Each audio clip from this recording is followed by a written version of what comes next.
కొల్లంపేట bypass దగ్గర ఉదయం వచ్చిన నూగులు ఆడించుకునేదానికి ఇంకా టైం 12 అయిపోతుంది. చూడండి ఆడుతున్నారు నూగులు.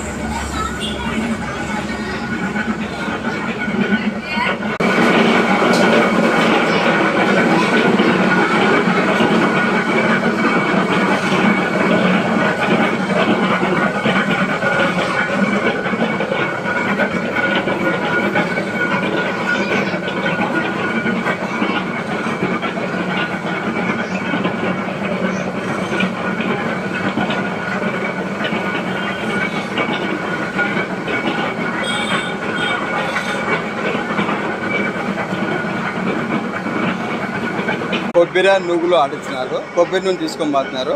ఇది నూగులు ఆడించినాక ఇలా వచ్చేస్తున్నారు. ఇదంతా వాళ్ళు సేల్ చేసుకుంటారు, మనకి నూనె ఇస్తారు.